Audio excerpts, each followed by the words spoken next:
Thank you, Mr. Chairman.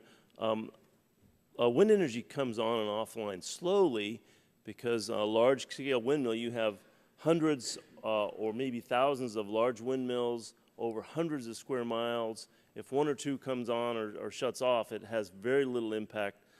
So over time, that and over space, that impact of coming on and off is very slow and gradual. So it doesn't really affect the grid like shutting down a large power plant. I just want to make sure that I had an opportunity to say that. Mr. Ciccio, I certainly enjoyed your testimony, but it was a little confusing in a sense, and let me explain why.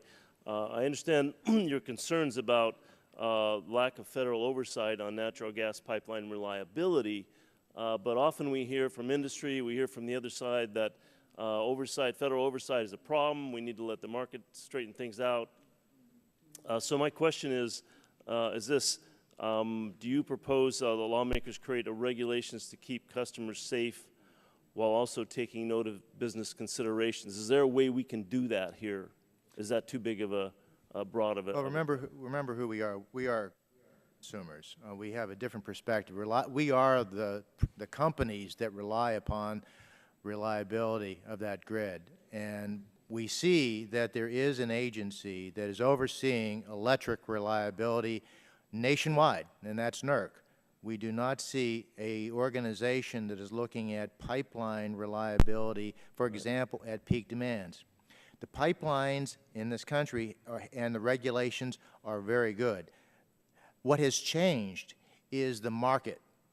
The market has changed. We have, over a 4-year period of time, significant changes to coal-fired power generation, new natural gas coming on. We have the industrial renaissance happening that's going to increase natural gas demand on those same pipelines. So from a customer's point of view, there is a need for oversight to make sure that these things are reliable. Shame on us if we don't know if there's a pipeline reliability issue. Thank you. Mr. Weiss, in your testimony, you mentioned that climate change causes increased instances of extreme weather events, which in turn threatens electric reliability. Do you think that we simply need to invest in better infrastructure, or how would we best move forward to improve reliability in face of these extreme events? I think we need to do two things. First, we need to reduce the carbon pollution and other emissions that are responsible for climate change.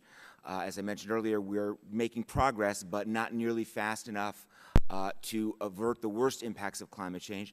But second, we do need to improve the resiliency of our infrastructure.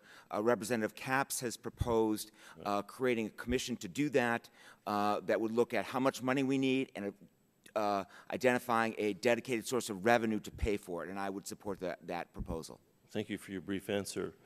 Mr. Ashok, how much, just my own curiosity, how much, if any, do gas-fired power plants, how much gas do the typical plant keep on site, if any?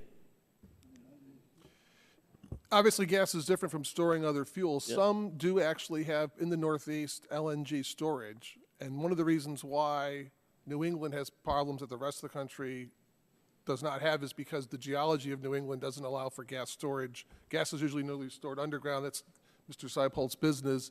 The plant itself would not store gas per se, except in certain situations where there are LNG facilities nearby. But many of the plants that are gas-fired are also dual fuel with oil, and so that's one of the major sources of power at peak time in New England is the dual fuel plants. Do you think we can create a broad policy on a federal level that provides adequate flexibility to regional overseers? I do. I think actually FERC is going about it the right way. They're approaching this, as you've heard in the prior hearings, with regional hearings, technical conferences. They're holding all of us, our feet to the fire. And I think we do have that infrastructure. With all due respect to Mr. Ciccio, he misunderstands NERC. NERC does not order the development of electric or gas assets. So I would argue that NERC actually is the gas reliability entity in the same way, because they're drawing attention to these issues. Their Phase 2 report will be out very shortly. I think the committee can rest assured that you have the regulators and the grid operators and all of us in the market very, very attuned to these issues, and we're going to solve them. Thank you. I yield back, Mr. Chairman.